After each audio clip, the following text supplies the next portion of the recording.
E aí galera do mal, essa videoaula foi feita pelos alunos da Universidade de Brasília para a disciplina de Fundamentos da Arquitetura Computacional.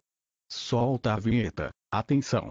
Esse vídeo é gratuito, de livre distribuição e sem fins comerciais. Todas as mídias utilizadas para sua criação estão referenciadas ao final deste vídeo. O tema que iremos abordar hoje é a máquina de Von Neumann. O vídeo será dividido entre 3 tópicos. Introdução, onde falaremos sobre Von Neumann e a história por trás de sua arquitetura. A arquitetura de Von Neumann, onde iremos falar sobre cada uma das partes da máquina de Von Neumann. E por último a conclusão, onde iremos fazer uma breve discussão sobre as informações apresentadas anteriormente e como elas afetam nossa vida. Von Neumann nasceu em 1903 na cidade de Budapeste, Hungria. Desde muito novo foi visto como um prodígio, sendo considerado um dos maiores matemáticos do século XX. Ele contribuiu em diversas áreas da matemática além de ter feito grandes descobertas na área da computação. Uma das peculiaridades de Von Neumann é o fato dele ter se naturalizado americano, além do fato dele ter contribuído para a criação das bombas atômicas que assolaram o Japão. E novamente, ele era um grande matemático. A partir de 1930, houve um grande aumento no desenvolvimento de máquinas para realizar cálculos, utilizando-se de dispositivos eletromecânicos e eletrônicos. Através desses dispositivos foi criado o ENIAC, que era capaz de armazenar 20 números decimais de 10 dígitos. Von Neumann não teve muita influência sobre o ENIAC, porém após avanços no desenvolvimento de novas máquinas, foi projetado o EDVAC. Antes dele todas as máquinas eram programadas através de meios externos utilizando cartões, fitas perfuradas, e muitos cabos de conexão. Esses dispositivos tinham um fator limitante e agravante, a pouca memória. Durante a concepção do EDVAC, Eckert propôs a utilização de linhas de atraso para a implementação de elementos de memória com custos mais praticáveis. Essa concepção se baseava em propagar ordenadamente, em tempos regulares e determinados, um bit da informação por elementos de memória em um ciclo infinito. Assim, a ideia de se armazenar e trabalhar com milhares de bits se tornou viável. Foi a partir de então que houve a possibilidade de armazenar um programa sem utilizar fitas e cartões perfurados.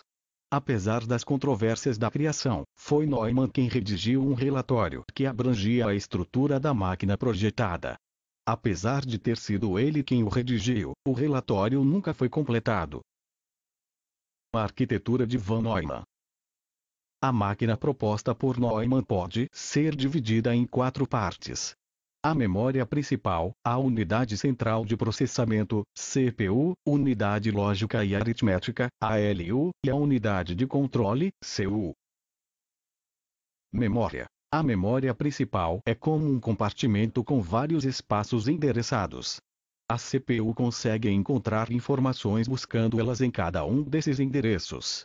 A comunicação entre a CPU e a memória é feita através de um barramento, que nada mais é do que um conjunto de linhas de comunicação que permitem o tráfego de informações.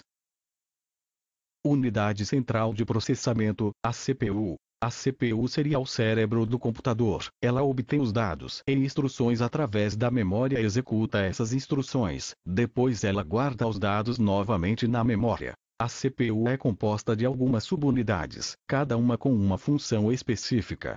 São elas: a unidade lógica e aritmética, ULA, os registradores e a unidade de controle.